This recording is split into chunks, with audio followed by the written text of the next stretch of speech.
Hey, good morning from the office. I'm your host. I got a dark jacket, dark shirt. I didn't think about that.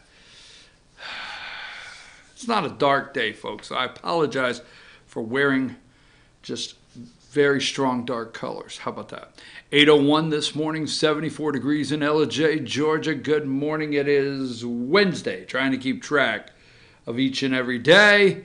I got a lot in store this morning. Going to have a little fun, but we're gonna do something serious this morning. Now we're staying what I call local in Hall County because I want to say this. All right, they went before the judge yesterday. Let's go. First of all, let's tell everybody how you can get involved in the conversation. Follow us, call us at any time, text me. You want to be on the show? Give your opinion. 706-889-9700, and there it is, also the email address and all the social media ways you can follow us. All right, so I want to jump right in, Josh, this morning. I haven't had time to read every single thing, okay? But let me pull up two things, my pictures. First of all, give me number 10. Ross Perot, we're going to talk about. Let me tell you some of the things we're going to talk about. There's Ross Perot, okay? Now, let me tell you what that is. That is a campaign sign. He died yesterday. He's Texas dead, and that's his quote. He said when he died, he was Texas born, Texas bred, Texas this, and when he died, he'd be Texas dead. So take your country back for president. Now, it's all crinkled up. That's a cardboard sign. It is on the office, the wall of this office here in my studio. I have that, and if you'll look up the middle, you see the staple holes where that was on a wooden stick in somebody's yard. That was the real deal. My mother gave me that. My mother liked Ross Perot, and we'll talk about that later. So he is gone, and he died yesterday. Yes, you would think. Now, let me ask you a question. This morning, if you're watching any of the deep state media, you would be led to believe that this guy here is who's on trial, number 25, and we'll come back to that in a minute. He is the one. It's almost like Trump said he liked Epstein one day, just briefly. And this guy is the U.S. attorney in Miami that cut the good deal with Epstein. We're going to talk about that. But first, let's roll into number one here. All right. Now, these are the four Latinos. I'm not going to get into Mexican, Hispanic. I don't care. I'm so tired of that, okay? This is Gainesville, Georgia. Let's stay clear. Gainesville, Georgia, okay? You and I know, because if you're a viewer, you probably know, I'm going to say major gang problem in Gainesville, Georgia. That's my opinion. Major gang problem. We have problems right here in Ellijay, Georgia. You're not, I don't want to scare you and say you're not safe, but you're not isolated. You are no longer isolated. You used to go, now here's what big cities have done. Atlanta, Tampa, all of them. They have pushed certain people in areas. They froze them out, and then they took these little pockets and they planted trees and they put nice sidewalks. I mean, streetscape. It's called streetscape. They put nice sidewalks and trees and lights and everything, and you enjoy those areas. But just over here are these pockets they pushed off in every city in America that belongs to, these people. I'm not looking to be politically correct this morning. It's what's happening. I'm just going to say, here I am in Ellijay, Georgia, okay? So I don't know which way my hands are going, left, right. But I'm going to say to the east of me, east of me, this is me just going this way, is Gainesville. To the west is Dalton, Georgia. I can go to Dalton and Gainesville in the same amount of time from Ellijay, Georgia. Major problems in both cities with gangs. Now, here's the question I'm asking this morning, and this is all I'm doing. Now, these four individuals, let me get to, and I'm not going to dilly-dally around with an attempt to, I'm not going to mess around with an attempt to try to pronounce everybody's name. Come on there, okay. But in the center is the dead deputy. We can't bounce around. We can't. This guy is wife, children, this young man, okay. This young man here, Hall County, Gainesville, Georgia, Deputy Nicholas Dixon is killed. Now, we have to use allegedly, right? Now, there was return fire, and the guy in the top, to me, to you, I don't know what it would be, left-hand corner or right-hand corner, is supposedly the guy that pulled the trigger, and the other three were together. A car burglary. They were driving a stolen car. One guy was just let out of jail, driving under the influence, no driver's license. It looks like the four of these guys, I want to be careful here, but the four of these guys have a nice set of priors on their record, okay? I asked a nice set, they have a nice set of priors on their record. So, let me make an attempt, okay? And this is what I'm going to do, and we're going to get off this. But every officer, it's like 24, 28 this year that have been murdered in the line of duty. Something about this one right here. Look at the picture. That this needs to be it. This needs to be done. This needs to be where the campaign promises are kept. We're going to talk about that. This needs to be where it is. Now, they're all 17 years old. Let me take a shot here. 17-year-old Brylan Omar Cruz, London Clements, Eric Edgardo Vasquez, I think, and Hector Garcia Salas. There we go. That's my attempt. We'll leave it there. 17 years old, so they cannot receive the death penalty. They are tried as adults, but they're under 18, so they won't get the death penalty for, I know you want mandatory, so we'll see in time. These are not the questions right now. You want mandatory death penalty for anyone that shoots and kills law enforcement. I get it. I'm with you. I mean, if you are old enough to be charged, in the state of Georgia, you can be charged as an adult at 15 years old. There's a current case now that we're working on here at FetcherNews.com that involved 3 15-year-olds, I think. They're being tried as adults, okay? So you can be tried as an adult, 15, 16, 17 years old, okay? But death penalty is 18, all right? So I will also advocate the death penalty for anyone, no matter the age. Tried as an adult. Anyone tried as an adult for murdering law enforcement. Now, we want you to look at the guy. This needs to be done over. Now, there's 2 questions I want an answer to, and I don't know. And it's interesting. It happens to be at a particular time where we're struggling to see if we're going to be able to ask if you're a citizen on the census question. Right? Why are we having such... Now, I've searched the internet. If you have it, you send it to me. Josh, just put that up over that for a minute, okay? The information, our information, then put the picture back. Right there's all the information. I'm begging you. If you have information that you can send me telling me these four, their status, go back right here. Please send it to me. What's their legal status? And is this gang related? Can anybody tell me? That's all I'm looking for. It's almost like I am doing something wrong, or is it too much for me to ask? Why that picture? Why'd you go there? Get back to the gang picture. What the heck happened? What are you doing? Holy smokes, Batman. Trying to throw me off my game. There you go. All right. I see what you're saying.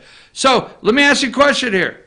What is it so wrong that I'm asking their legal status? Is it gang related? We just want to know. Now the census question was taken off the census by none other than, Barack Hussein Obama. They do not want to count. We went through it. You could go back through my segments on YouTube. We have in Georgia 16 electoral votes. Why do we have 16 electoral votes? Because every state in the United States gets 2 for the senators, and then we get 1 per representative. We have 14 seats in Georgia. We have 2 senators, so Georgia has 16 electoral votes.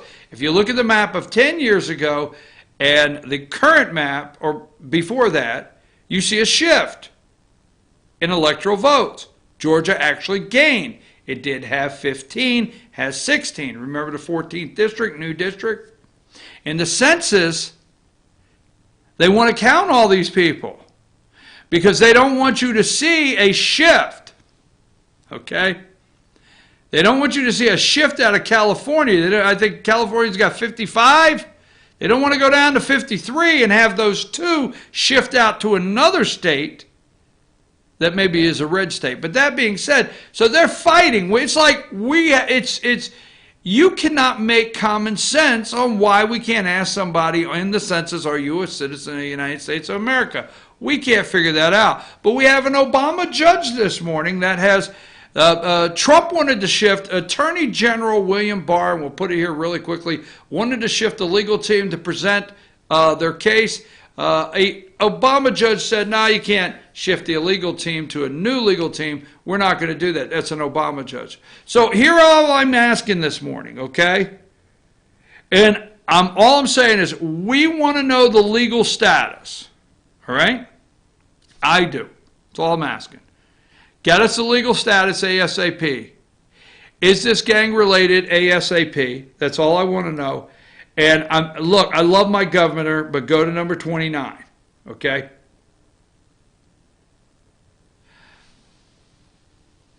That is that is part of a campaign ad. Remember when Governor Brian Kemp, then candidate Brian Kemp, said deport criminal illegals? Okay? Remember gang violence, what he ran on? Remember he said, I've got a big truck, so if I've got to round them up and haul them off myself, I will. Remember that? Now let me say this over and over. I love my governor, okay? Brian Kemp, if you're watching, Governor Kemp, if you're watching, anybody in your staff, friends of yours, if it gets to you, don't let them get it confused that I said anything negative about you. I'm just going to look at you and say, if we find out that any of the 4 of these young men are not legally in this country, okay? It's not a joke. Gang related in any way. Will you get in that truck, roll over to Gainesville, get your flannel shirt on, and throw them in the back, haul their ass down to the border and throw them across it? I understand there's people out there, why are you no kidding? Well, he can't legally do any of that. Why would you say? I'm just saying it's a campaign promise you made. So go back to number 1, and that's number 29, okay? Governor Kemp, I know you're sensitive. You're a real guy. That's why you got elected, man. You're just a real guy. So Governor Brian Kemp, look at that deputy there in the center. Look at him. Now go back to 29. Governor, it's time to take our cities back like Gainesville and Dalton and all over this state. It is time to have serious task force, not just money allocated. I get so tired of hearing money's been allocated for this criminal division and that. No, it's time to set some people loose, Governor. Some groups to go through these cities and clean up this mess and keep our men and women in law enforcement safe. The men and women in law enforcement that keep people like me safe and my family on a daily basis. Not coming after you, Governor. Love you.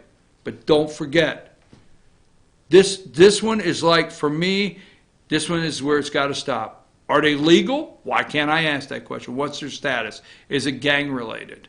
I just want to know. They went before the judge yesterday. Why can't we just get those two questions? Who's asking those questions? I don't have time to go ask those questions. I run a small news network. I'm trying. But there's some big, big media companies out there. Go find this out for us and let us know. Or if you know, let me know. I will take a brief break so I can get to something else and keep that segment clean. I'm your host, BKP. When we come back, I want to do a little Ross Perot talking. And then I want to get into Epstein, however you want to go. All right?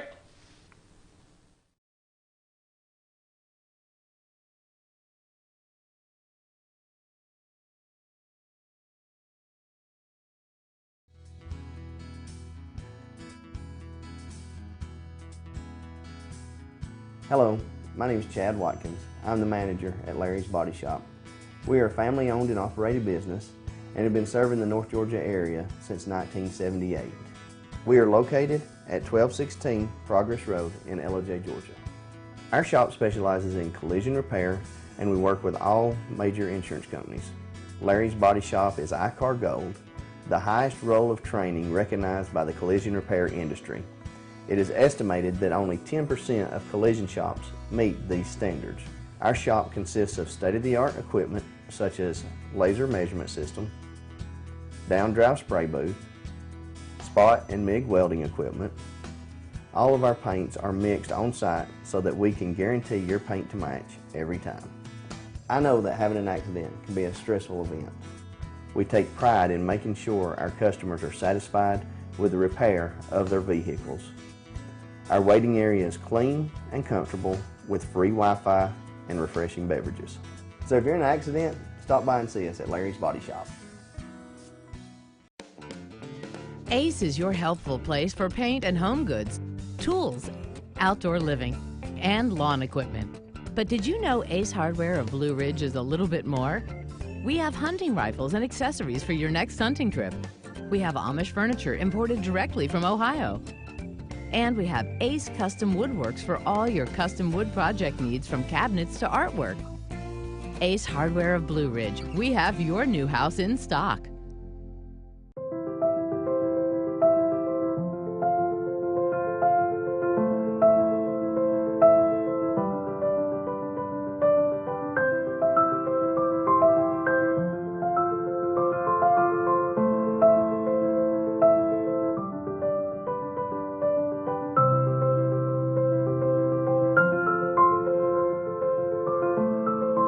North Georgia Diamond is your source for diamonds in North Georgia.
All right, folks, we're back. I'm your host, BKP, trying to take a couple notes, doing a little work here. I'm your host, BKP. Good morning from the office, North Georgia's only live online morning show.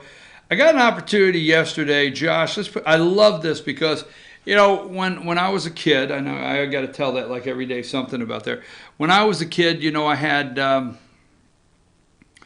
we wanted to wear our baseball hat, okay? We couldn't wait when it was baseball season, and we got there, and Coach broke open this cardboard box. You see that row of hats?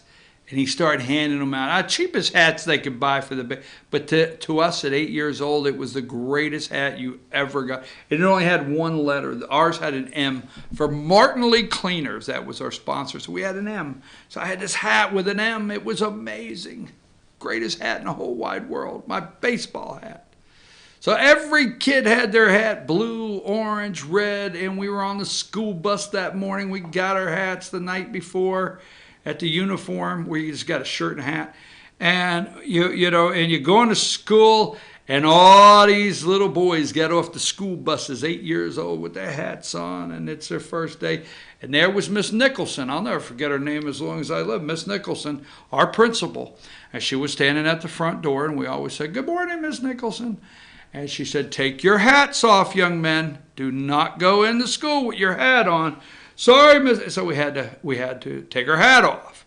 Now, years ago, let me just give you this, okay? You know, I know I'm boring the hell out of you, but you see the kids back in the 70s, let's just say late 60s, early 70s, whatever it is, okay? And you got the folded up bill because we had to put our hat in our back pocket. We were not allowed to go indoors with a hat on. So now the kids today, I'm not going to get into the whole thing. The bill is straight. You know, you never see a curve on the bill. You never see it folded down because you don't have to take your hat on. You can go to school and you can wear it in your classroom. You can go in any building and wear it. You can go home and wear it. We weren't allowed to wear a hat inside when I was a kid, so go there. But we had to fold that hat up, put it in our back pocket, and keep it all day long. There you go. So I got a chance to go over to Hayesville, North Carolina, and interview the head coach of the Hayesville Yellow Jackets. And I was walking in, great guy, Coach McClure, and I was walking in, Josh, and this is the sign. This is the sign they had. What number is that, Josh? Why am I missing that on my numbers? Did I send that to you?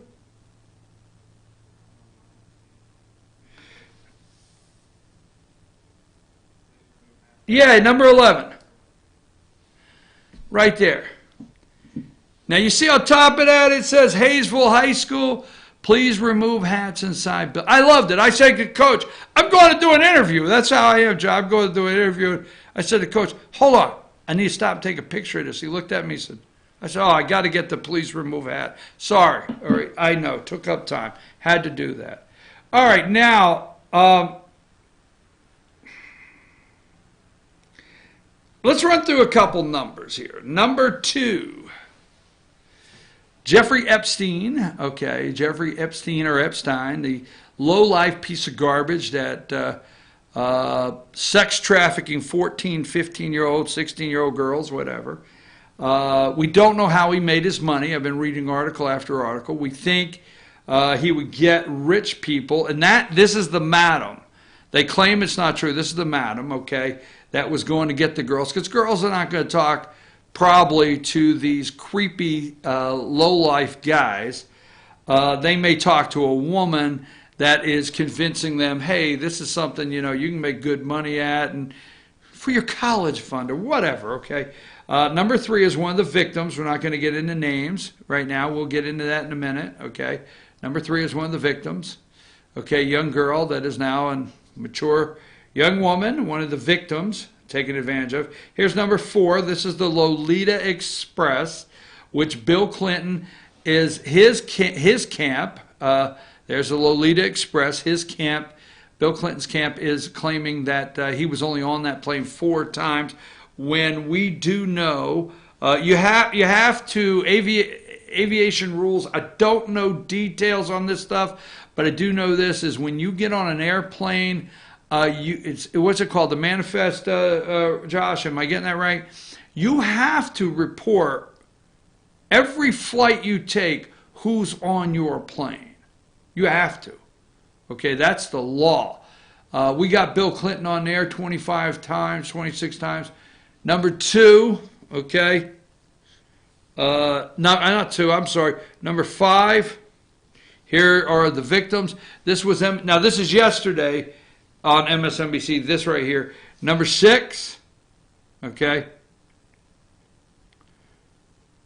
President Clinton has Epstein.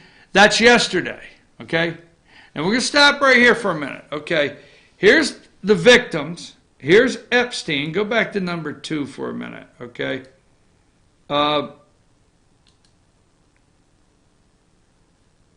I had it here just a second ago. Okay, this lady in this picture. Meet Jeffrey Epstein, the financier, reportedly arrested. We can't figure out where his money comes from. Cannot. So there's thought that he would get these really rich people. He's a pretty smart guy. But he would video them. He's got a lot of video stash. And, and next thing you know, he blackmailed or, whatever. The financier reported arrested on suspicion of sex trafficking, who's rubbed elbows with Trump, Bill Clinton, Kevin Spacey. This is all coming out. Jeffrey Epstein with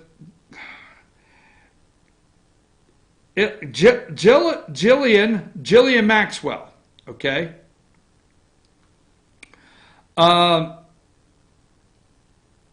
She is the madam. Maxwell is the madam that they don't want to talk about.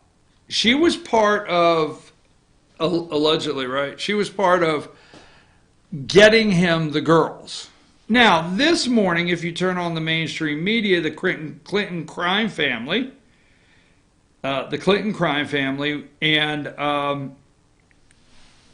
the deep state media would lead you to believe under fire.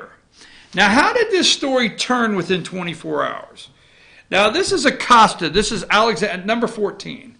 Okay? You don't see any Bill Clinton. Okay? Jeffrey Epstein. We're going to go Steen for me, okay, right now. You don't see any pictures of Jeffrey Epstein and Bill Clinton. 26 times on that plane. A very good friend of this guy. The Democrats are great friends of this guy. Great friends. That's who is in favor. Dershowitz is a liberal Democrat. They're all Democrats. Interesting. Democrats. But Alexander, I think his name, Acosta, the former, 13 years ago, the former U.S. attorney in the District of Miami handled Epstein's case. Now, folks, let me just say this, okay? You would be shocked in America, shocked, of what kind of deals are being made in your courtrooms right now by your local state attorney, district attorney, federal attorney, because they got to make deals and get them out of the way. This deal, and we're not going to go down that road. They're analyzing the deal that Acosta, his office, all right, did with Epstein at this time. 12 hours on, 12 hours off. Work release. He's out for 12 hours, goes back for 6 days a week. Okay, whatever. 13 months. You would be blown away. The court system has completely failed you, folks. If you knew the deals that were being made across this country today all over, okay? Now, I'm not taking up, but under fire, top Democrats call for Labor Secretary Alex Acosta to resign. Okay, fine. Look at how they turned this story. Now, 13 years ago, Epstein has a lot of money, billionaire. So when he comes into court, it looks like the O.J. trial. I'm serious. Remember, O.J. had Johnny Cochran. He had F. Lee Bailey, right? Bailey. He had a whole. Was Dershowitz on his team? I don't know. I'm not saying he was. I'm going there. Anyhow, so when this guy comes in and he's up against the U.S. Attorney's Office, they have power, the U.S. Attorney. They got money. But this guy comes in with an A-team of a table of lawyers this deep. That's what they do. And you know what? And they know how to keep it tied up. They know how to go after you. All the above this guy did. They made a deal and got out of it. Now, that being said, the media and Bill Clinton and that group want to lead you to believe that what this guy did 13 years ago in a deal, all right, number 15, sources, Trump confident Alex Acosta. Trump confident in Alex Acosta. Privately backs Labor Secretary under scrutiny of Epstein plea deal. Okay? Here's another one, number 16. Pictures of Trump and Epstein. All right? Number 17, CNN. Trump and Epstein. Now here's one, they rolled this one because Trump said, how long ago? 2002. Epstein, yeah, he's not a bad guy. I kind of like the guy. He kicked him out of Mar-a-Lago. You read the details. He kicked him out of his Mar-a-Lago estate. Totally out. And remember, Josh, we played the video yesterday that nobody is playing. Nobody is running the 2015, okay, interview at CPAC when Sean Hannity looks at then citizen Donald Trump and says, businessman Donald Trump says, I'm going to give you a name, and you tell me what comes to mind. 2015, Sean Hannity said Bill Clinton. He said, he's got a real problem. That whole special island down there and Jeffrey Epstein. Clinton's got a big problem. That was in 2015, all right? Now look at the picture.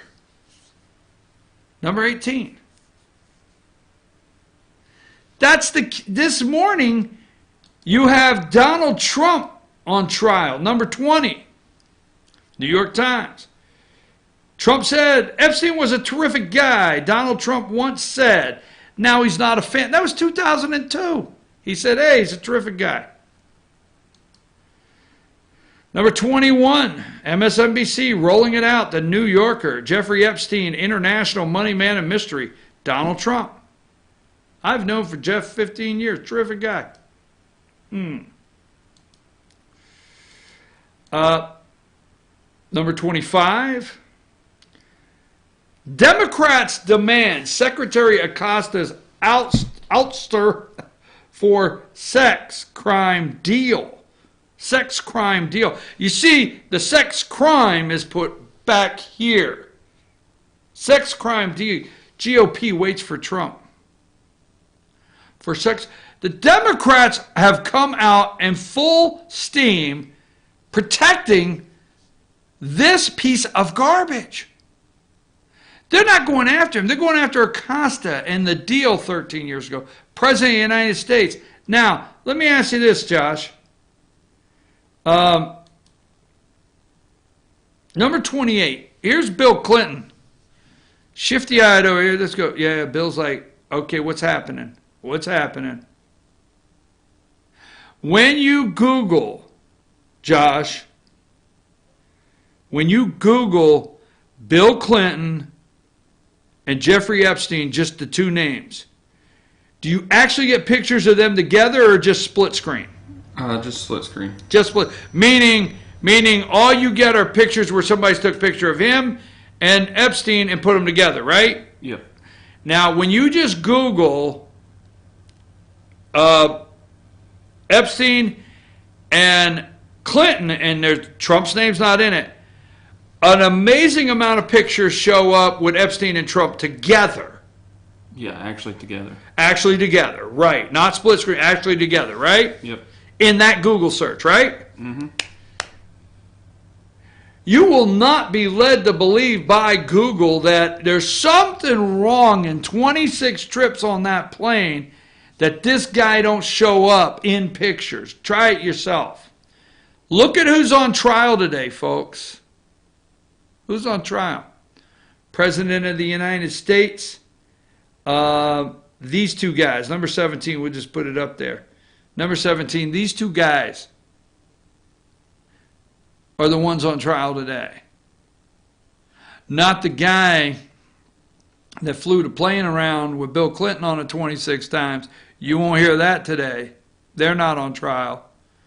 No, not the guy that used the woman to, seduce or say, come here, little girl, I've got candy.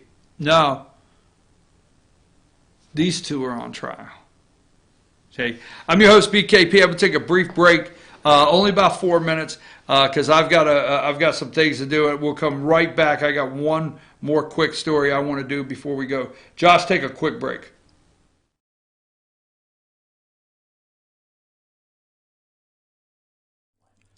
In 1981, Reed Nicholson began selling tires out of an old barn in Mineral Bluff. Little did he know that he had just laid the groundwork for the most trusted names in automotive services in the Blue Ridge area. In 1997, Nicholson Tire Center became what it is today, holding the same values of faith, family, and great customer service. 2 locations to serve you, and the Blue Ridge location is currently expanding to offer fast service and the largest U-Haul provider in Georgia. Nicholson Tire Center, Blue Ridge, and Mineral Bluff. Hi, I'm Rhonda the Mattress Lady, and this is my husband Gary, owners of Mattress Overstocked in Ella next to Walmart. And we want to earn your business. From the time you walk in our door to the time we deliver your new mattress to your door, you will see the difference. Our selection and prices are the best in North Georgia, and customer service is our top priority. So y'all come on in and let us help you find the right mattress at the right price. That's Mattress Overstocked in Ella next to Walmart. Circuit World, with multiple locations to serve you in Murphy and Franklin, North Carolina, Blairsville, Blue Ridge, and Ella, Georgia. Locally owned and operated since 1985. Appliances, electronics, and furniture. Name brand products like LG, Samsung, Dell, Whirlpool, Ashley, Catnapper, and more. No credit check, only 10% down on furniture, and only $10 down on any new lease purchase. Mention FYN10 for your special deal today at Circuit World. Do you feel like healthcare has become too impersonal? 3 times an hour, I'll get you in, I'll get you out. At Lifetime Medical Center, you're more than a number. We get to know you, not just your medical issues. Dr. Alana Kent is board certified in family practice and offers same-day appointments. She and her staff treat conditions from minor to chronic issues. Lifetime Medical Center, convenient to Jasper and Blue Ridge. This may sting a little.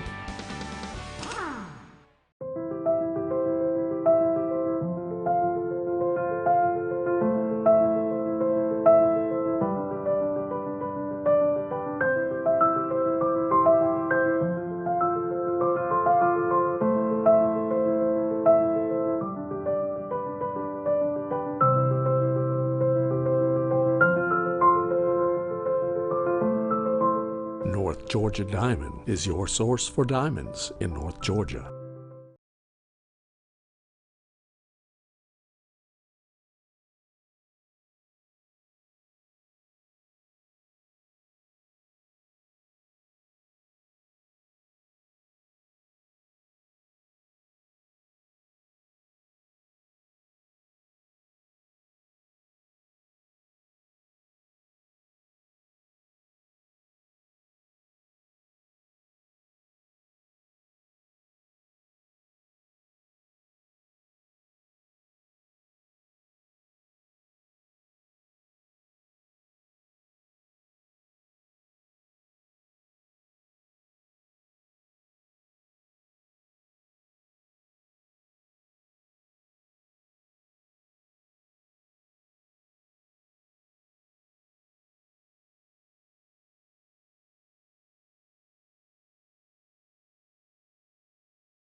All right, folks, we're back. I'm your host, BKP. Good morning from the office. North Georgia's only live online morning show. Josh, show them how they can get in touch with the show. There you go, Wednesday morning, 8:41. Number 10, Josh. Now, Ross Perot has died, and I'm going to spend a little time on this morning. Like I said, that is on my office wall here in the studio. I can see it right over here. And Take Your Country Back, Ross Perot for president. That was actually, you'll see the staple marks in the middle. Those are the staple marks where it was in the front yard. My mom supported Ross Perot. I'll never forget the guy. He changed a lot. Let's go to number 8, okay? He number 8 right here. Here's Ross Perot and Al Gore. This is before Al Gore. This is when Al Gore was a tire salesman. Now, if you keep up with, I don't know why I say I keep up with this stuff, but I'll never forget, Perot I ran in 92 or whatever, but NAFTA is being done, and Larry King, CNN should be doing like a 2-hour special on Ross Perot and Larry King, because these guys, for a while, this guy made just Larry King and CNN. CNN's gone so far downhill that they are looking to people like Michael Avenatti. I remember the old days, like Larry King or not, where Larry King would be on with Ross Perot. So anyhow, that's when I would watch. So here it is. They're talking about NAFTA. Al Gore is a tire salesman. I can't go down this road. It was so funny. I watched this morning. This was one of the debates that he had with Al Gore, and this was about NAFTA. And and Al Gore's trying to tell you we'll sell more tires if we pass NAFTA. It was crazy as hell. I'm going to start a little bit with Al Gore and go into Ross Perot. Stay with me about 3 minutes. I think you'll enjoy this. But I think once you listen to this, you'll think about where we're at today. So I do think this is worth the time. Go ahead, Josh. Let me tell you who else has taken the time. Every living former president of the United States in both parties, the two-termers and the one-termers.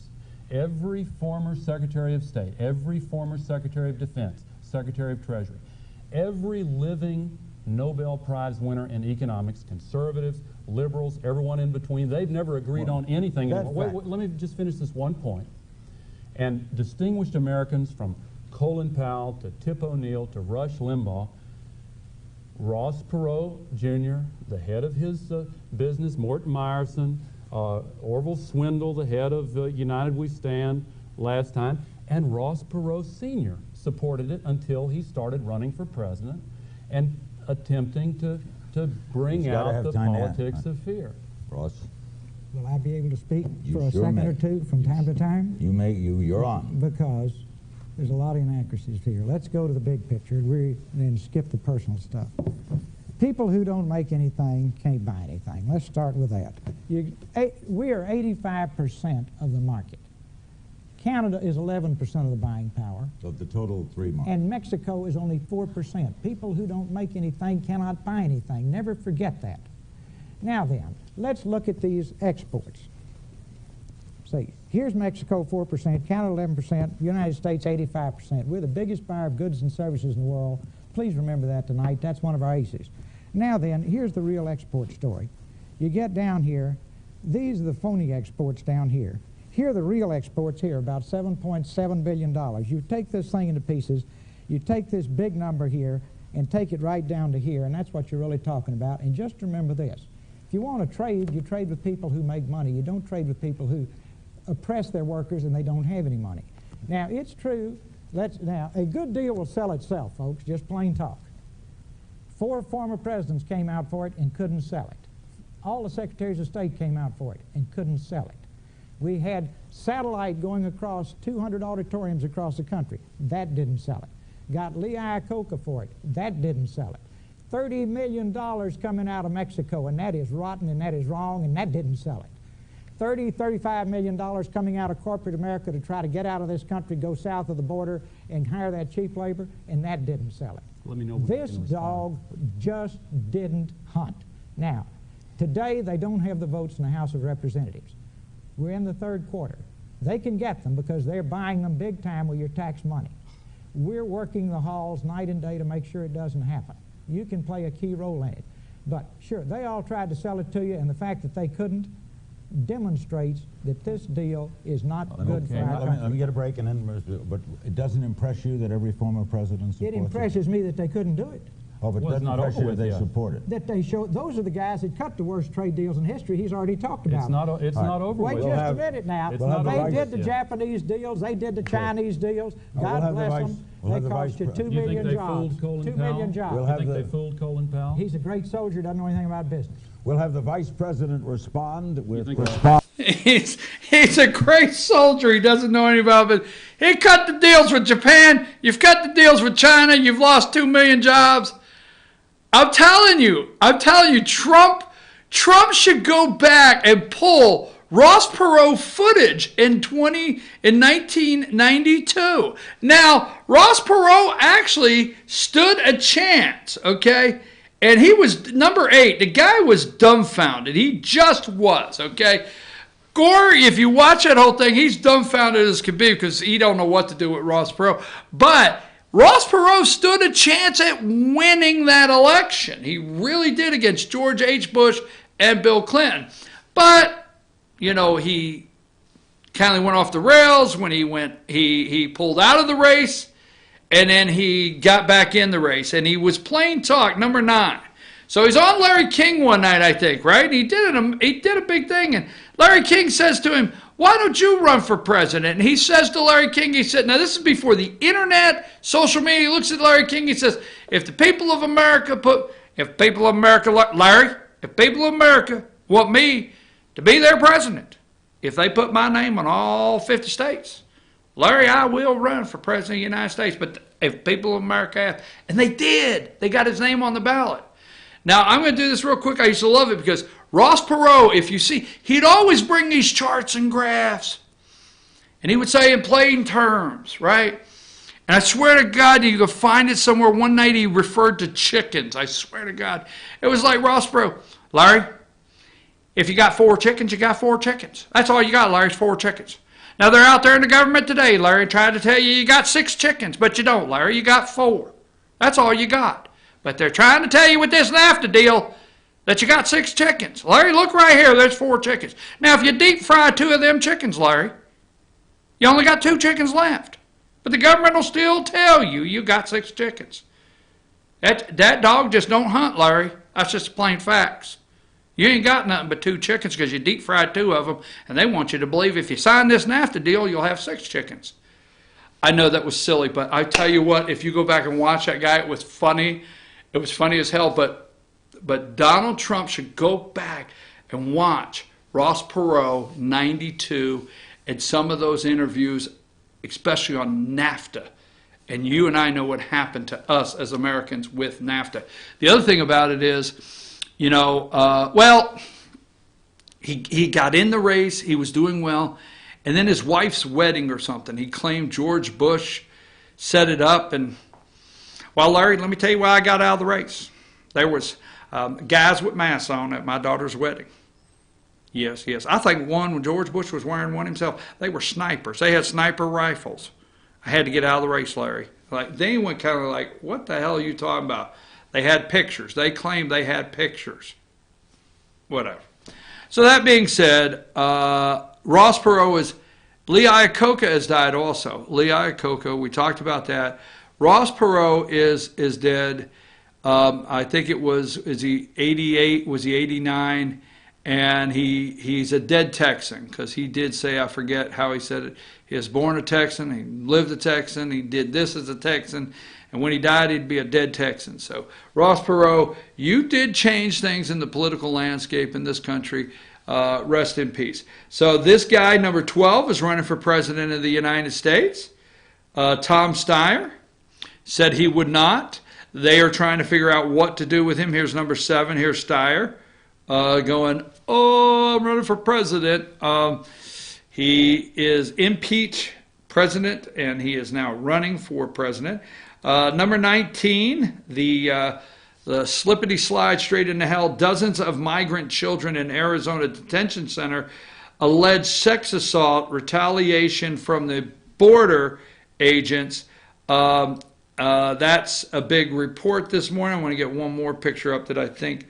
Number 26, dozens of migrant kids in Arizona detentions. Migrant kids overcrowded, complain of sexual assault. Here's what happens, okay? Here's exactly what happens, all right?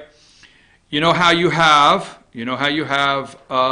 attorneys on TV. Hey, did something happen to you? Call me now. Call me now.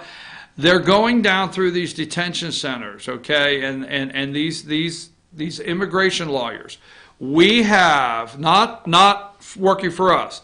We have thousands of Latinos that got out of college that have become immigration naturalization, whatever, all the lawyers, okay, to help these people. And they canvass these detention centers. It's almost like raise your hand if you've been touched and you feel you've been touched inappropriately, like this, can anybody tell me you got touched yesterday? Yes, I did. And all right, can I get all the TV cameras over here? We have somebody that says they got touched. Somebody got touched on the boobie. Just saying. Can I get all the TV cameras that are following me around? This is ridiculous. We're not going to go there. But again, Ross Perot, I swear, you got to go. Give me number 8 one more time if you get a chance, all right? If you get a chance. This is the piece of garbage right here. No, wait a minute. Piece of garbage is the next picture. I shouldn't say that about Al Gore. This is the climate change. You need to go to this Al Gore-Ross Perot debate on CNN. It's hilarious. Because Gore opens up talking about his friend that owns a tire manufacturing company. That's all excited. I would love for you to watch the beginning of this. Al Gore talking about how excited he is that his friend owns a tire manufacturing business and can't wait for NAFTA to be signed. And then go Google how many tire companies have left and gone somewhere else to manufacture tires. It's funny as can be. Look, I'm your host, BKP. When we get back, we have a special guest here. It's going to break down some things. And as we say, there's freedom of speech here. And this guy has been on the show many a times. He has done the show many times.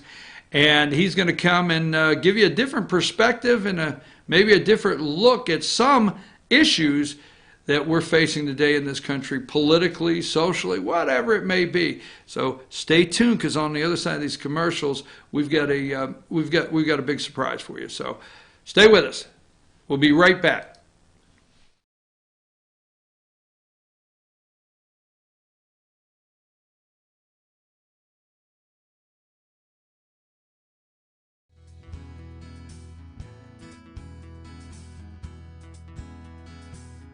Hello, my name is Chad Watkins. I'm the manager at Larry's Body Shop. We are a family-owned and operated business and have been serving the North Georgia area since 1978. We are located at 1216 Progress Road in Ellijay, Georgia. Our shop specializes in collision repair, and we work with all major insurance companies. Larry's Body Shop is ICAR Gold, the highest role of training recognized by the collision repair industry. It is estimated that only 10% of collision shops meet these standards. Our shop consists of state-of-the-art equipment such as laser measurement system, down-drive spray booth, spot and MIG welding equipment. All of our paints are mixed on-site so that we can guarantee your paint to match every time. I know that having an accident can be a stressful event. We take pride in making sure our customers are satisfied with the repair of their vehicles. Our waiting area is clean and comfortable with free Wi-Fi and refreshing beverages. So if you're in an accident, stop by and see us at Larry's Body Shop. Ace is your healthful place for paint and home goods, tools, outdoor living, and lawn equipment. But did you know Ace Hardware of Blue Ridge is a little bit more? We have hunting rifles and accessories for your next hunting trip. We have Amish furniture imported directly from Ohio. And we have Ace Custom Woodworks for all your custom wood project needs, from cabinets to artwork. Ace Hardware of Blue Ridge. We have your new house in stock.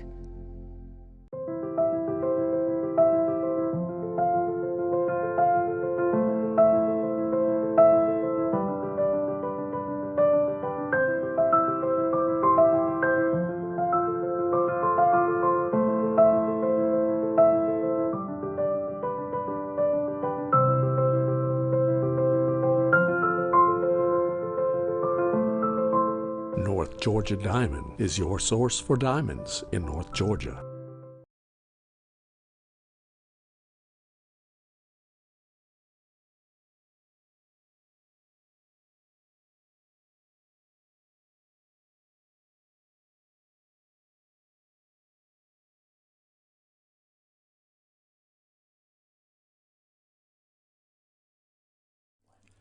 In 1981, Reed Nicholson began selling tires out of an old barn in Mineral Bluff. Little did he know that he had just laid the groundwork for the most trusted names in automotive services in the Blue Ridge area. In 1997, Nicholson Tire Center became what it is today, holding the same values of faith, family, and great customer service. 2 locations to serve you, and the Blue Ridge location is currently expanding to offer fast service and the largest U-Haul provider in Georgia. Nicholson Tire Center, Blue Ridge, and Mineral Bluff.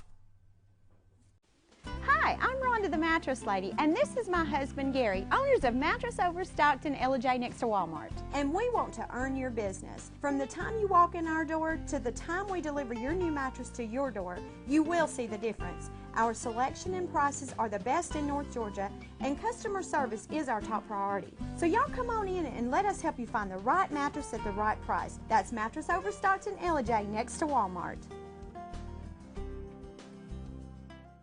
Circuit World, with multiple locations to serve you in Murphy and Franklin, North Carolina, Blairsville, Blue Ridge, and LJ, Georgia. Locally owned and operated since 1985. Appliances, electronics, and furniture. Name brand products like LG, Samsung, Dell, Whirlpool, Ashley, Catnapper, and more. No credit check, only 10% down on furniture, and only $10 down on any new lease purchase. Mention FYN10 for your special deal today at Circuit World.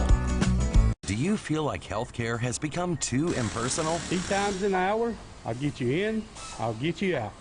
At Lifetime Medical Center, you're more than a number. We get to know you, not just your medical issues. Dr. Alana Kent is board certified in family practice and offers same-day appointments. She and her staff treat conditions from minor to chronic issues. Lifetime Medical Center, convenient to Jasper and Blue Ridge. This may sting a little.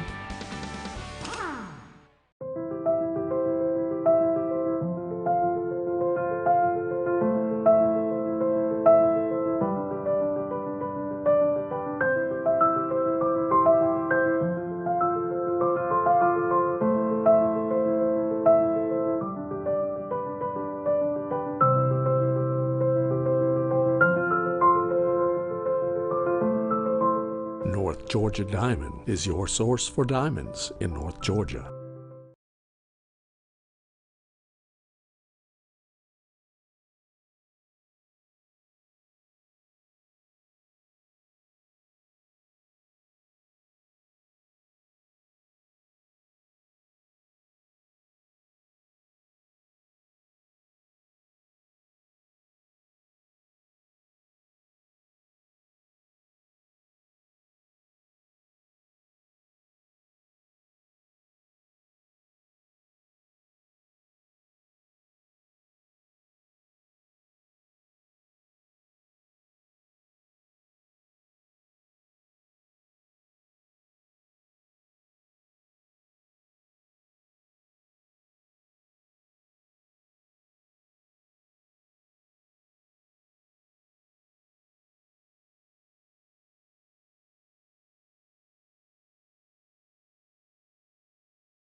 Hello, my name is Chad Watkins. I'm the manager at Larry's Body Shop. We are a family-owned and operated business and have been serving the North Georgia area since 1978. We are located at 1216 Progress Road in LJ, Georgia. Our shop specializes in collision repair and we work with all major insurance companies. Larry's Body Shop is ICAR Gold, the highest role of training recognized by the collision repair industry. It is estimated that only 10% of collision shops meet these standards. Our shop consists of state-of-the-art equipment such as laser measurement system, down-drive spray booth, spot and MIG welding equipment. All of our paints are mixed on site so that we can guarantee your paint to match every time. I know that having an accident can be a stressful event. We take pride in making sure our customers are satisfied with the repair of their vehicles.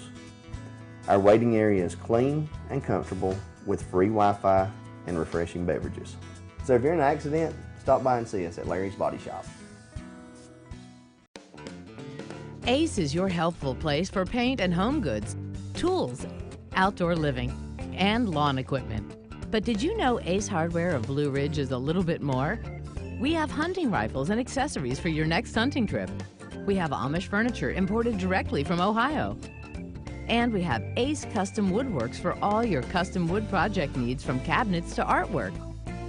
Ace Hardware of Blue Ridge. We have your new house in stock.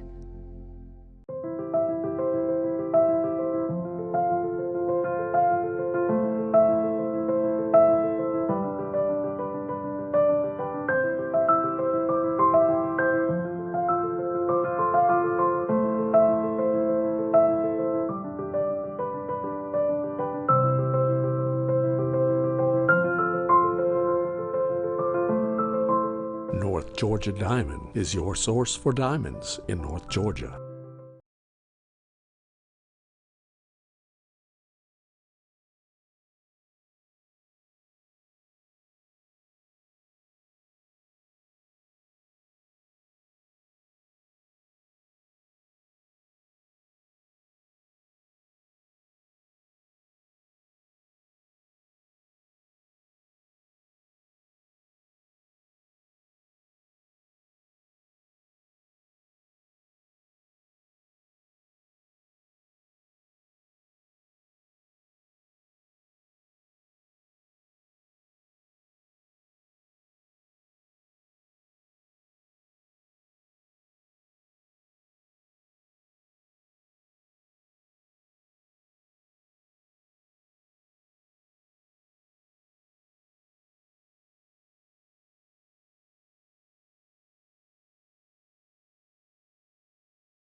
He struck him out.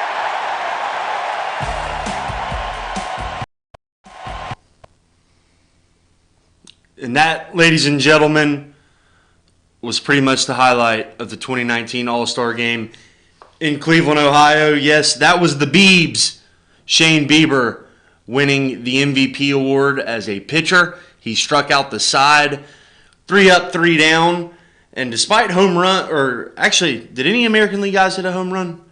You know, Josh? Oh, Joey Gallo, I know, hit a bomb. Aside from that, though, good morning. My name is Richie Stone. I'm back. I don't know if you remember the last time I was here. I did a little counting. When I signed off, I said, I'll see you when I see you. Well, folks, that was 1 year, 8 months, and 23 days ago, and a lot has happened since then. Much is still the same. Donald Trump, very much still the president. CNN still hates Donald Trump. MSNBC has gone even crazier, if you can believe that. We have a new governor, Governor Brian Kemp. We have another governor who says she really won. That's Stacey Abrams. Kidding, of course. Let's see, what else? Obamacare is still on the verge of defeat, yet still very much alive. The Braves are no longer a last-place team. They're, in fact, a first-place team. Won the division last year. I think they're going to win it again. Me and Josh are going to talk a little bit about that. And unfortunately, The Gilmer Bobcats football team have still not won a single game since I last saw you here in this studio. But we do have a new coach, so stay tuned to that. I think it might finally come. So Josh is a big baseball fan like me. What did you think of that game last night, Josh? A little disappointed in the outcome. I thought National League had the better skill from top to bottom, so I thought they were going to come out on top in that game. But 7 in a row for the AL. They just keep winning it. Yeah, 7 in a row, man. That's pretty impressive. It seems like, I don't know what it is, if it's just a different approach. They swing for the fences, but, I mean, it was a close game, so it's not as if it wasn't an even matchup. You know what I mean? Yeah, I was glad to see Soroka get an inning of work in and didn't give up a hit or anything. And I don't know what's your thoughts on the Freddie Freeman being mic'd up for his first at bat? I thought it was hilarious. Yeah, I thought it was hilarious too. I think it definitely distracted him, but it was good content. Yeah, I certainly agree. And I was of the impression that, maybe something had been worked out. Maybe Freddie would make some contact there, but Verlander made him look, kind of froze him on that last one. And yeah, Verlander has a tendency to do that. Yeah, he's one of the best ever. But it's exciting to see Braves players in the conversation and amongst the best in the game. Because you can have guys in the All-Star game, but there's obviously certain tiers of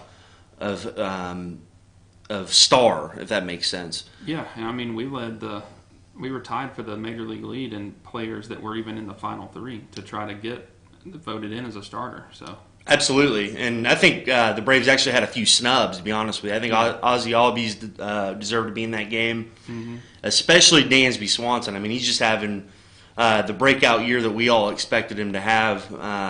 Yep, the only reason he's not in is because every team has to have a representative.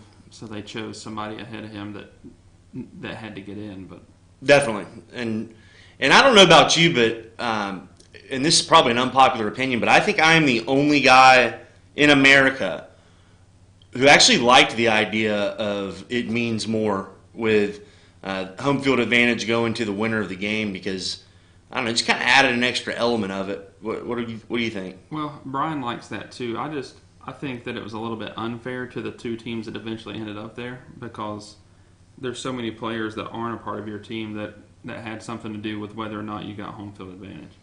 But I did like that the game meant a little more. Even without it, though, this was, I think, the 3rd game. I think it started with the 2017 game. Even without it, this is the best all-star game in professional sports. They all care still, and it's the most competitive game. I mean, you look at the NBA, and it's just all offense.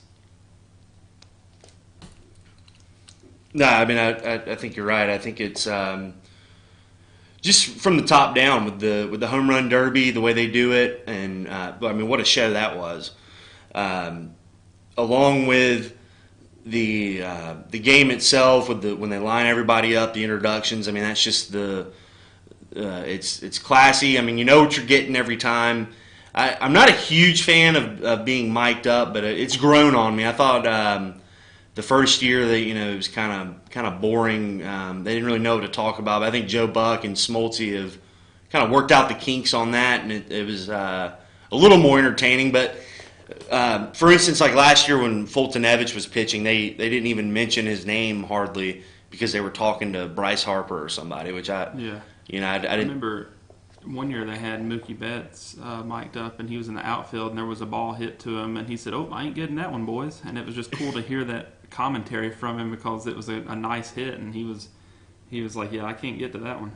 Right, and like Lindor, I don't know if you caught Francisco Lindor. He was they talked to him for a half inning, and he's telling Chapman where to play and get back and all this stuff. I thought that was kind of neat. And the reason I go on about it so much is it's one of the for me personally.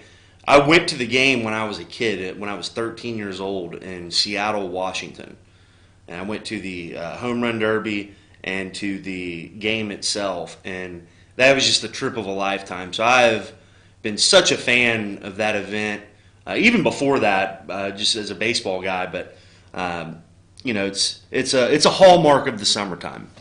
Yeah, well, you get another chance in a couple of years. It'll be in Atlanta.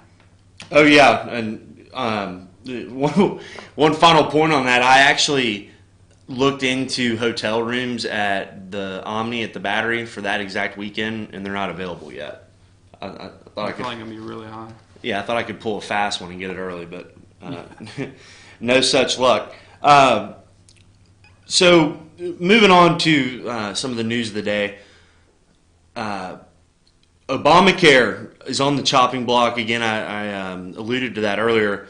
We have a 3-judge panel, I believe in New Orleans, where they're hearing a case. It's essentially boils down to Texas versus California, where California, obviously a welfare state. I don't think it's unsafe to call it that. Whereas Texas has been leading the charge against Obamacare for years and years. We all know this. The fate of the law, though, is now coming down to the notion that the Congress has eliminated the individual tax mandate, right?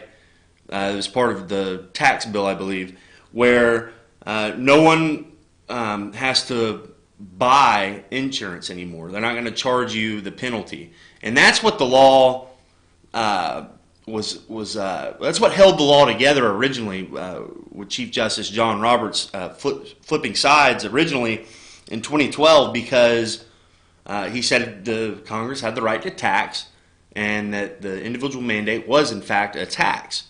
He kind of changed the language there to give Obama a pass on it, and then went on to say that the American people have the ultimate decision, and Obama won in 2012, so it's still here. Which I don't have as big of a problem with that as most conservatives do, because I think he made a great point in the sense that yes, we as voters, if we don't like policy, we can change it. Just as if we vote for the Congress, we put those people in office, so if they want to pass a law, they're going to pass it as our representatives, and it's our job to vote them out, which is exactly what happened in 2010.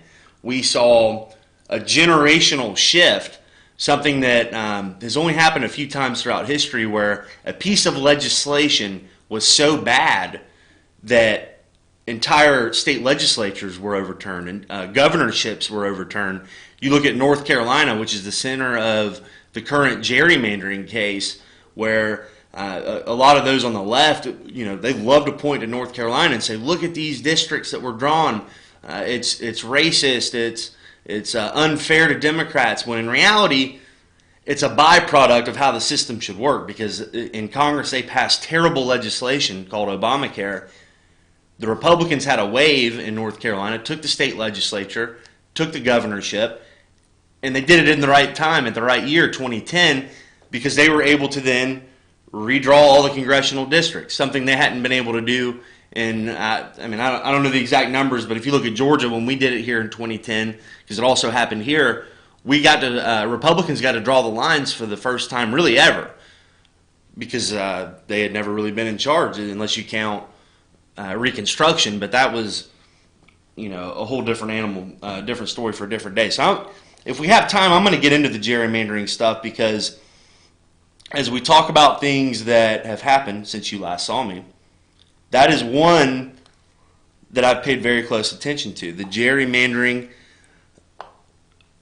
debate, if you will. I think a lot of people don't really understand what it means, or what the effect is, and how it's created, and why it is important, and why it matters, and why it's legal, and why it should stick around, and why there shouldn't be other people, outside sources, telling you what to do when drawing lines. So I'm going to get into that. Hopefully I won't put you to sleep.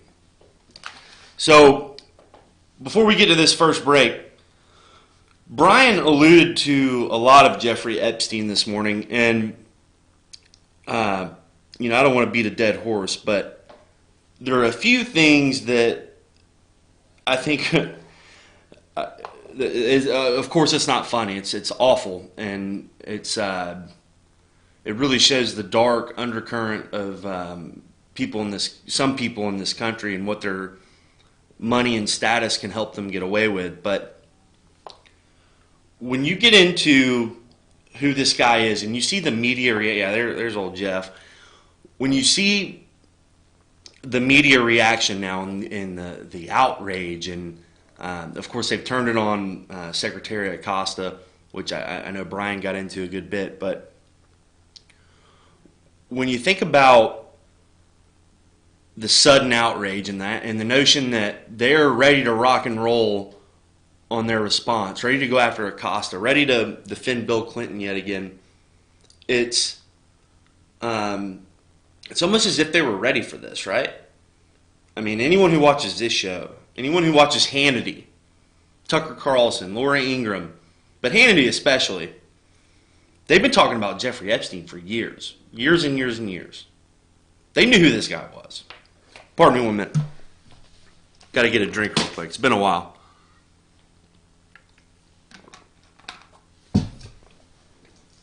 Hopefully I didn't drink too loud in there, Josh. So when you think of a guy like Epstein, and I really want to address it more from a media standpoint, because you see CNN and MSNBC, the three major networks, the newspapers, they're not telling you the relationship they had with this guy. George Stephanopoulos ate dinner with this guy the night he got out of jail back in about 10, 11 years ago. So the relationship is there. He was a New York guy, a Palm Beach guy. He ran in the same circles as some of these people. We know he knew Bill Clinton. We know the relationship the Clintons have with the media. So I don't know that he was necessarily a buddy or a pal, but they knew him, and they obviously knew what he was about, just as Trump did, as Trump's gone on the record to say. But what's fascinating to me is the minute he was arrested, the mainstream media, the leftist media, the drive-bys, as a wise man calls them, were ready to go with their narrative. They were ready to go with the phony outrage to turn it against Acosta. And it makes you wonder, did they know this was coming? Well, the answer is obviously yes. I think it could be the beginning of an unraveling of something that is going to blow our minds. It's going to start, it may be one of many reasons why they tried so hard to get rid of Trump to begin with, because they know he would let this stuff come out. So we see that they have their ready-made explanation, because they knew it was going to come. They've heard that, they watch Hannity, listen to Rush. They take notes on this every single day to do opposition research. And the idea that he would be arrested was something they knew in the back of their minds could always happen. So sure enough, boom, they're ready with their narrative. They're ready to go after Acosta. They're ready to flip the whole thing. I think there was a USA Today headline that said Bill Clinton knew nothing of his of Epstein's escapades. He only flew with him 4 times, and when in reality we've seen published reports that have debunked that Bill Clinton actually flew on the so-called Lolita Express 26 times. Yeah, knew nothing about it? I don't know, but that's all speculation right now. Speculation. But to tie this up, I think it's something that we should all see through by now. That we know how these people operate. We know how they cover for people, and they know above all else, that when it's someone who could take them down, everybody's on the same team. There's a united front. And in fact, it's almost like Wile E. Coyote, or every time you think you got them, they come at you with something new. I mean, it never ceases to amaze me how this whole thing could come out, and it's like, oh yeah, finally they're going to get him. They're going to take down Epstein. Watch out, Bill Clinton. Watch out. I don't want to say any other names that are rumored to be associated, but every time they do that, they come out of left field with Alexander Acosta. That's the story now.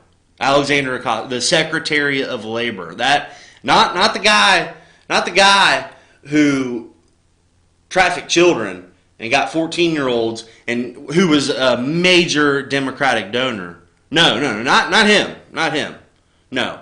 It's about Alexander Acosta. And then the best part, they think it's going to take down Trump because Trump took a picture with him one time and he knew him in Palm Beach. They don't tell you that Trump kicked this guy out of Mar-a-Lago and banned him for life, do they? That's not part of the story. Although James Patterson appeared on Fox News yesterday with Dana Perino on her mid-afternoon show and said, "Oh no, I mean it's cut and dry that the lady who ran the spa at Mar-a-Lago went to Mr. Trump and said this guy's a creep, and Trump washed his hands of him." So Trump was telling the truth yesterday when he said they had a falling out years ago. And he never, hasn't spoken to him since. But, everything Trump says is met with, we got to follow up on that because the guy lies. And, yeah, Bill Clinton never lies either, though, right? He gets the benefit of the doubt. Well, I'm going to bring up an old line from the Kavanaugh days. If he did nothing wrong, then he has nothing to worry about, right? Shouldn't there be an investigation? Or one of my favorites from the Mueller report. If he has, what is it? We did not have, if we had enough evidence to exonerate him, we would have. It's not an exoneration. Yeah, give me a break. Two burdens of innocence on either side. Just depends on which party you're with. So when Democrats try to tell you that Republicans want to politicize things, remember that they're the ones that made this about Alexander Acosta, the Secretary of Labor. Give me a break. All right. One other point to that. On MSNBC this morning, they were in full, regular form, full attack mode on Acosta. They had one of the freshman representatives on from South Florida. And I kid you not that after she went on a diatribe about how awful it is to have human trafficking and that our labor secretary somehow allowed human trafficking, not against Jeffrey Epstein or the Clintons or any of that. Willie Geist, I know one of BKP's favorite guys, segues to another topic. He says, now Congresswoman, I'd like to change the topic here, segue into a much different subject, children in cages. So she then pivots from talking about how bad human trafficking is to the situation at the border, specifically in Miami, her district, Homestead, where she invited all the Democrat candidates when they were in town for the debate. She invited them all in, to go take selfies with the children, with the migrants, so they could politicize it. Get their pictures, get their social media posts, get their outrage for Trump in. Because, once 2 or 3 people did it, everyone had to do it, or else, you'd come to the debate with FOMO. And I just found it very ironic that they would go from talking about the horrors of human trafficking to then turning around and supporting the idea of human trafficking. Oh, it's horrible. These kids are locked in cages. Okay, so, ma'am, what do you think we should do? Well, I guess they want to just let them out, right? You can't have children separated from their families, which I'm not for that by any means. But the whole idea of it's a concentration camp and that Trump is some evil, Hitlerian, as Chris Matthews would say, type of despot, it flies in the face of logic because all these people had to do was turn around and walk the other way or never come at all. And let me ask you this. If you're coming from the Northern Triangle, if you're coming from Guatemala, for instance, how do you get here? Well, you get here with the help of coyotes, drug lords, the people who specialize in getting people across the border, people who traffic drugs, and they traffic humans. aka human trafficking. So when you hear the phony outrage about Epstein, and then they pivot to their opposition to immigration, the immigration tactics of the president of the Republican Party, keep in mind that they are completely contradicting themselves. The language may change, but the point remains the same. I'm Richie Stone. I'm filling in for BKP here. It is the 9 o'clock hour. We're approaching the bottom of the hour already. It's a beautiful summer day here in LJ, Georgia. You're watching FYN TV. We're going to take a break.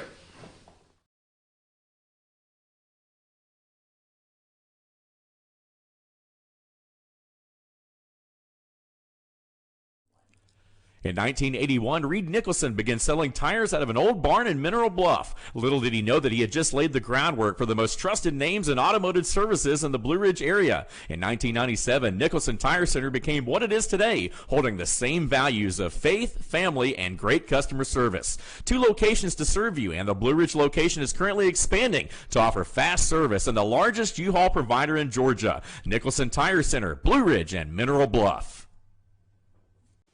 Hi, I'm Rhonda the Mattress Lady, and this is my husband Gary, owners of Mattress Overstocked in LJ next to Walmart. And we want to earn your business. From the time you walk in our door to the time we deliver your new mattress to your door, you will see the difference. Our selection and prices are the best in North Georgia, and customer service is our top priority. So y'all come on in and let us help you find the right mattress at the right price. That's Mattress Overstocked in LJ next to Walmart.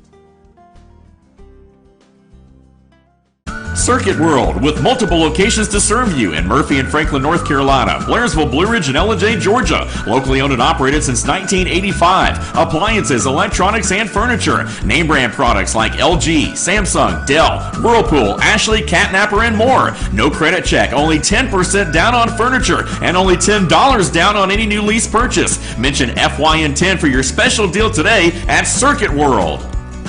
Do you feel like healthcare has become too impersonal? 3 times an hour, I'll get you in, I'll get you out. At Lifetime Medical Center, you're more than a number. We get to know you, not just your medical issues. Dr. Alana Kent is board certified in family practice and offers same-day appointments. She and her staff treat conditions from minor to chronic issues. Lifetime Medical Center, convenient to Jasper and Blue Ridge. This may sting a little.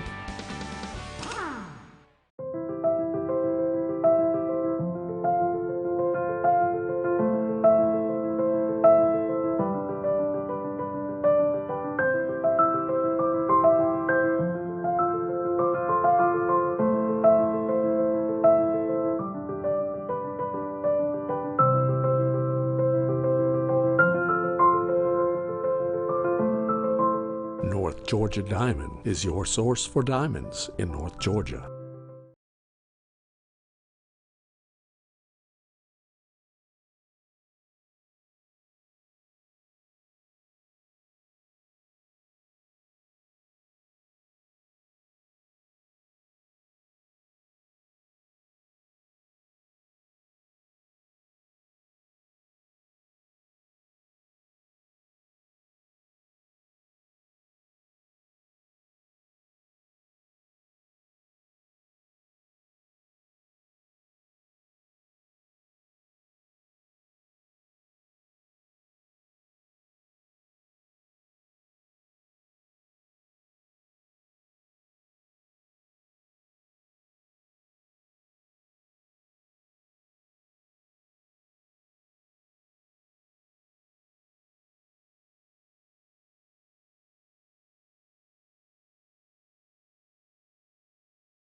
And we are back here on FYNTV.com.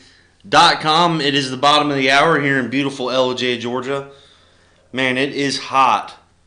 Real hot. That's one of the hotter 4th of Julys I remember, but at the same time, I think it's hot every 4th of July.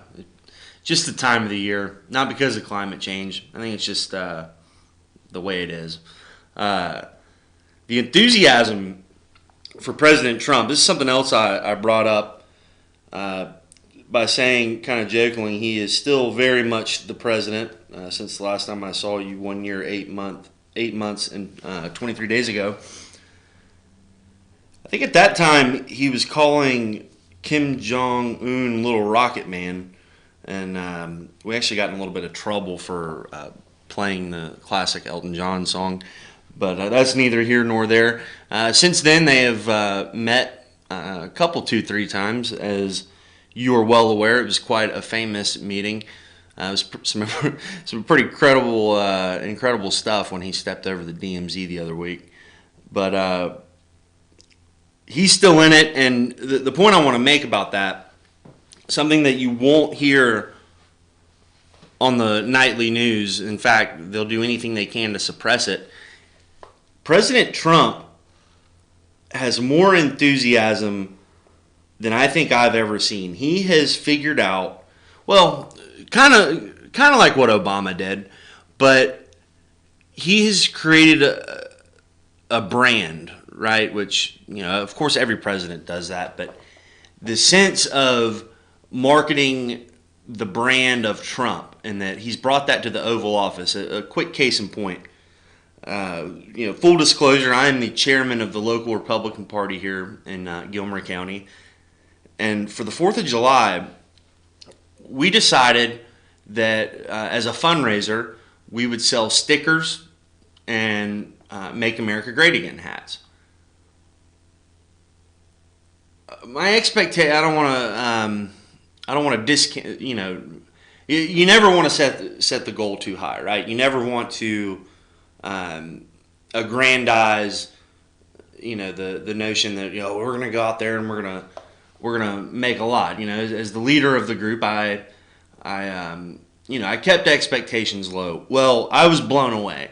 I think we sold all but 5 of our 200 hats. People everywhere were coming and saying, "I want to get that." And a lot of out of towners too. As you all know, we have a lot of visitors here over the 4th of July holiday. A lot of Florida folks, a lot of folks from the Northeast, Tennessee, Alabama. And one thing struck me. This little girl came up to our table, and she wanted to buy a hat, and we sold it to her. And her dad walked up, and the little girl said to us, she says, "Is it all right if I wear this?" I'm saying there, well, yeah, it's a hat. That's what you're supposed to do. You're supposed to wear it. And she said, "Well, are you sure?"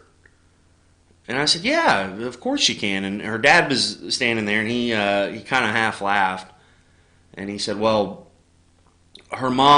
she lives with her mom in New Jersey, and she would be expelled from school if she were to wear that in our hometown. Not even at school, but just if she were to wear it and someone saw it, there would be a complaint, and she would be expelled from school." Is that the America you want to live in? I think not. I think we all know this kind of thing goes on. And I think that exemplifies his popularity. Because when he was elected in 2016, there were a lot of people who viewed him, they were kind of on the fence about it. They knew he wasn't Hillary Clinton. But they also knew that he was unlike any other Republican they'd ever seen. So, just with his style and with his, just how he is. You all know what I'm talking about with the Twitter and whatnot. So, that 2016 election happened, and the world was shook. It was like Bobby Thompson all over again. Shot heard around the world.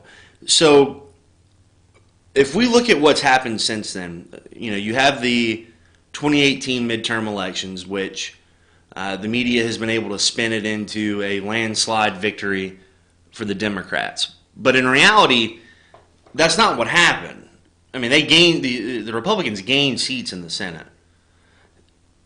In the House, they lost, like if you look at District 6 in Georgia and District 7, which the Republicans held on to, but they're both very similar, Republicans only lost by like 1 point. There wasn't a whole lot of Republicans getting beat in landslides. It just didn't happen. So when you factor in the notion of off-year elections and the party in power tends to lose, so that's baked into the cake, as they say. When you take that into account, and then you think about how Obama, for instance, lost way more in 2010, which due to Obamacare, we've already talked about that. But the Trump momentum carried the Republicans in 2018 to where it wasn't nearly as bad as what happened to Obama in 2010 during his first midterm. It was on the heels of Kavanaugh, and I worked on the campaign to elect Governor Brian Kemp. And when we were out in the field, the one thing we heard more than anything was about the way Trump's been treated, whether it was Kavanaugh or whether it was this nonsense in Russia, which had yet to be completed. Which if I ever come back, if I'm on again, I really want to take a deep dive into Robert Mueller and when he knew that there was no collusion, which I can guarantee you was before the 2018 midterm elections. But he's going to testify next week, I think, so I'm sure there'll be more to come on that. But the larger point I'm getting at with Trump and the prospects for 2020, when you look at his electorate, he was able to, if this is the electorate right here, right, and you have right and left, and then you have the middle. When President Obama ran, both times, he was able to make everybody think that he was fighting over the middle, and Romney and McCain both were going after these independents. When in reality, if you have this electorate, Obama was able to expand his base, right? So that left very little for the Republicans. Well, Trump has taken that same exact strategy. He's widened the base. There's more registered voters, more people voting than ever before, despite what Stacey Abrams will tell you. The state of Georgia set records, and it was an off-year election. More people voted than in 2016. She got more votes than Hillary Clinton. So consider that for a second. Put that in your pipe and smoke it. So when you think about this, that middle is still rather relevant, right? These are the people, and then even a little toward into the right, your country club Republican types that never wanted any part of Trump, never thought he could win, thought he was crazy, and are too prideful to admit as such. That group voted for Hillary Clinton. Her numbers were inflated by that, right? So when you consider that, consider how many of those people have since come on board. I know at least 30 people in my own life that I'm friends with that were, I don't know about Trump. I'm going to vote for Evan McMullin, or I might just sit this one out, who have since started wearing MAGA hats. It's unreal. And it's a byproduct of how the media treats him. And that's how you know he's winning. That's how you know he's still on the charge and gaining traction and momentum. When people say the Trump train, it really is like a train going down a mountain, slowly but surely gaining momentum to the point where it's coming at you and can't stop. I think that's the thing to remember for 2020. An ABC News poll was just released, I believe over the weekend, and his approval rating was at an all-time high, nearly 50%, which when you look at an electorate and you say, oh, 50%, well, I mean, that's not a majority, but, no one wins with a majority of votes anyway. So to be at 50% or 49% is incredible. That's higher than Obama. I think Obama peaked out before the 2012 election at like 46.5%, 47%. But then ABC turned around and gave, and they described the polling data not as the registered voters, but they went with all Americans, aka non-registered voters, that they also asked the question to, and his approval rating was only like 44%. So they will lie.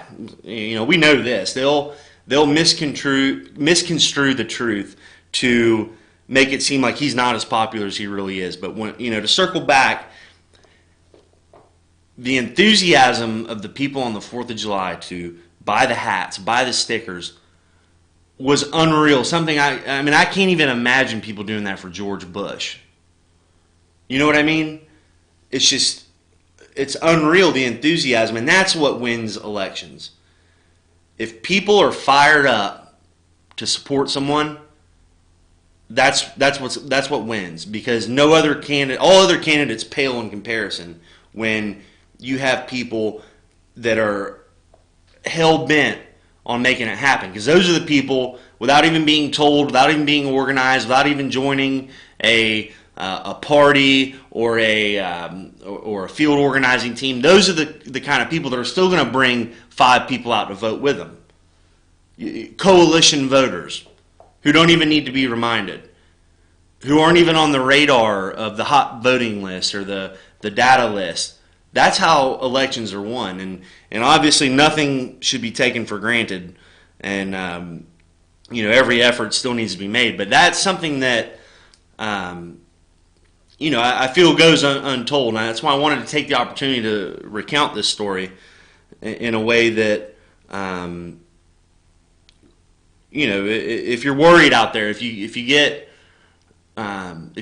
worried about the notion that, oh my God, he's going to lose, we're losing, take solace in the fact that people are so fired up about this guy, just as fired up as you are, about keeping him in office. And when it comes to the suburban areas, the places where we lost in 2018, keep in mind that since then, Russia has been fully debunked, and it's even going to get bigger.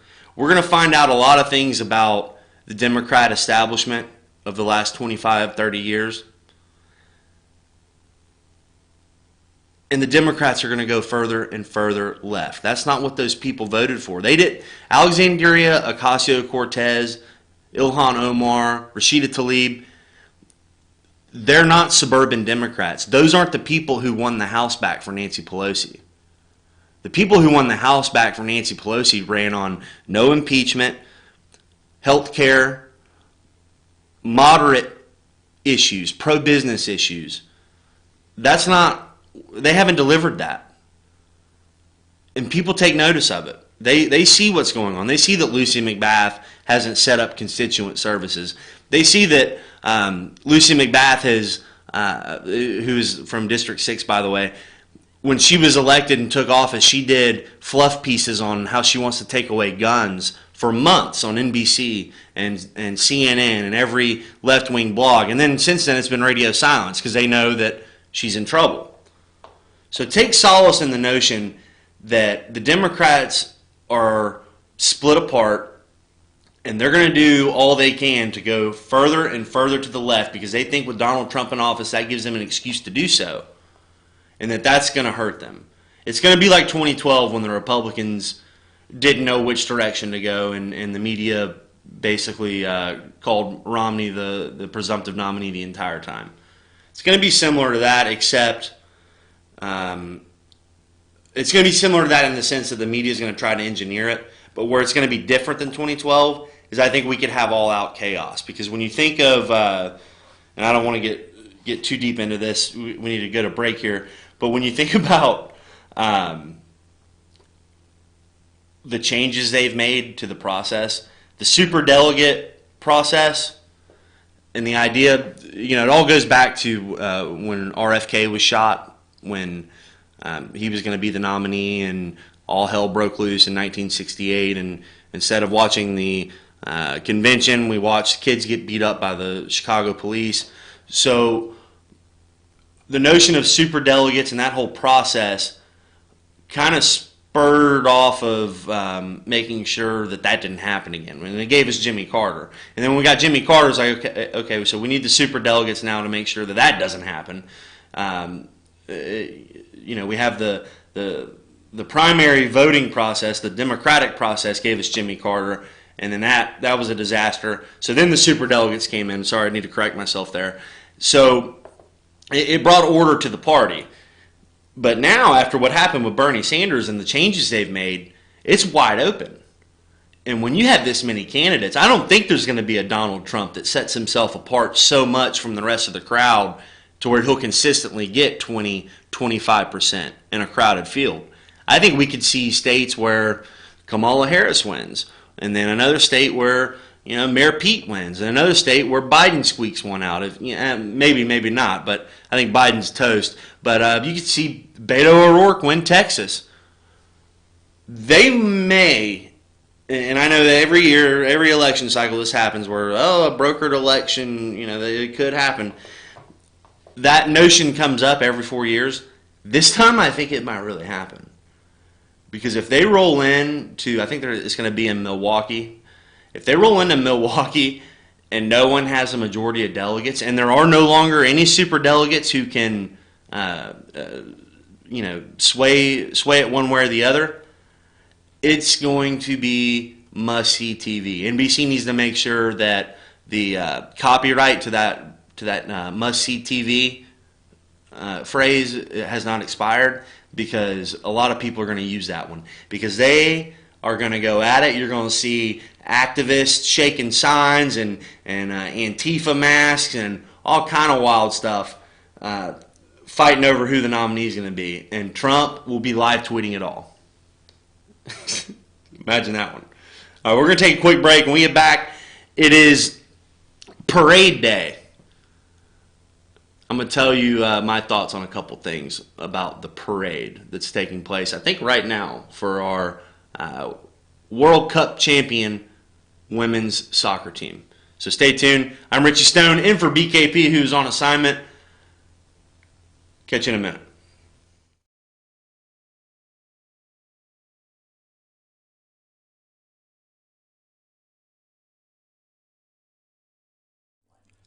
In 1981, Reed Nicholson began selling tires out of an old barn in Mineral Bluff. Little did he know that he had just laid the groundwork for the most trusted names in automotive services in the Blue Ridge area. In 1997, Nicholson Tire Center became what it is today, holding the same values of faith, family, and great customer service. 2 locations to serve you, and the Blue Ridge location is currently expanding to offer fast service and the largest U-Haul provider in Georgia. Nicholson Tire Center, Blue Ridge, and Mineral Bluff. Hi, I'm Rhonda the Mattress Lady, and this is my husband Gary, owners of Mattress Overstocked in Ella next to Walmart. And we want to earn your business. From the time you walk in our door to the time we deliver your new mattress to your door, you will see the difference. Our selection and prices are the best in North Georgia, and customer service is our top priority. So y'all come on in and let us help you find the right mattress at the right price. That's Mattress Overstocked in Ella next to Walmart. Circuit World, with multiple locations to serve you in Murphy and Franklin, North Carolina, Blairsville, Blue Ridge, and Ella, Georgia. Locally owned and operated since 1985. Appliances, electronics, and furniture. Name brand products like LG, Samsung, Dell, Whirlpool, Ashley, Catnapper, and more. No credit check, only 10% down on furniture, and only $10 down on any new lease purchase. Mention FYN10 for your special deal today at Circuit World. Do you feel like healthcare has become too impersonal? 3 times an hour, I'll get you in, I'll get you out. At Lifetime Medical Center, you're more than a number. We get to know you, not just your medical issues. Dr. Alana Kent is board certified in family practice and offers same-day appointments. She and her staff treat conditions from minor to chronic issues. Lifetime Medical Center, convenient to Jasper and Blue Ridge. This may sting a little.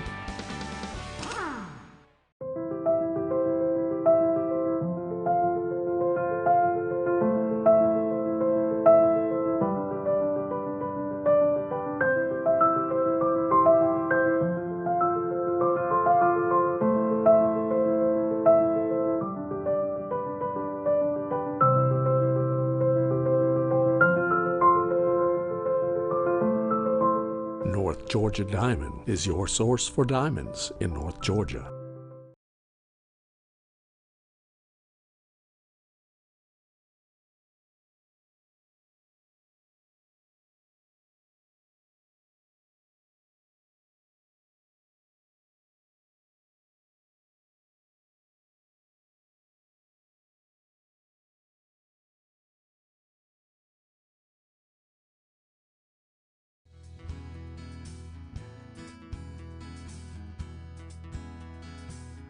Hello, my name is Chad Watkins. I'm the manager at Larry's Body Shop.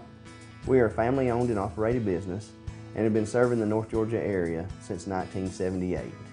We are located at 1216 Progress Road in Ellijay, Georgia. Our shop specializes in collision repair and we work with all major insurance companies.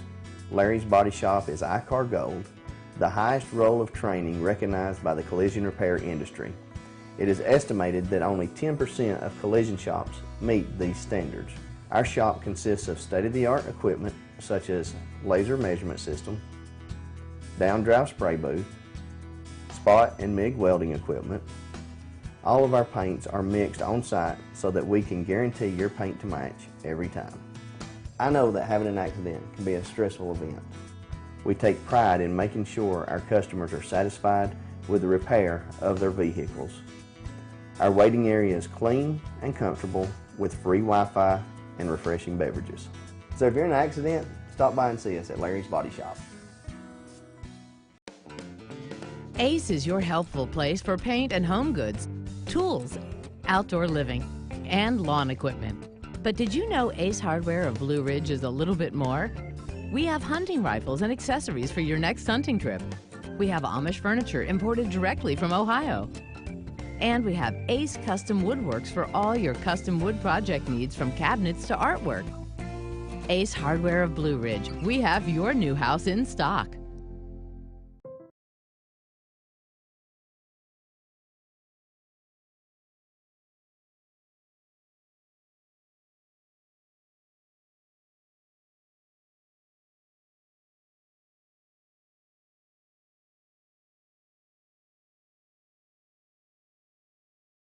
Oregon.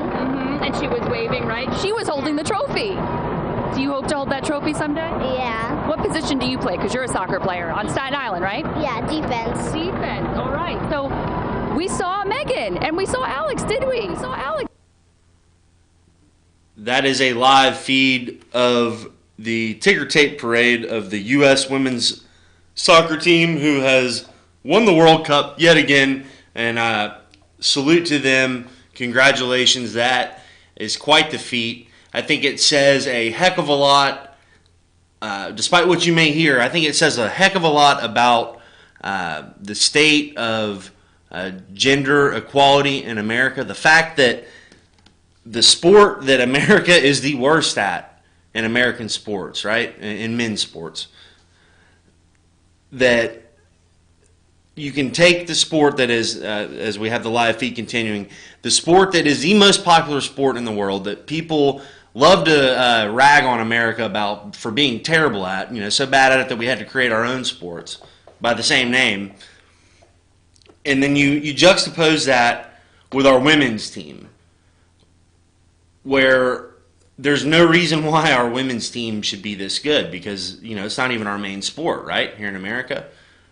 But the reason we are so good is because these ladies had the opportunity and the money and the investment behind them and the encouragement from their parents and support from what is supposedly a male-dominated world to train and come up in this and compete and win. And they've been doing it for a while. I think they won it. They've been winning these since the 80s. This is their fourth time winning it. And it says so much about where we actually are as a country compared to the rest of the world, where you don't see the other countries where they supposedly do it the right way, these socialist countries. You don't see them competing like the Americans do, where capitalism runs our country and and creates these sort of things. And, you know, of course, Title IX is another aspect of it. As you see, Governor Andrew Cuomo, never one to miss a political opportunity, is there with the soccer team. And that gets to my ultimate point about this. The one thing that I can't stand is how Democrats especially and the media hijack this, and that couldn't have happened at a better time. They hijacked women's sports and turned it into something of their own, right?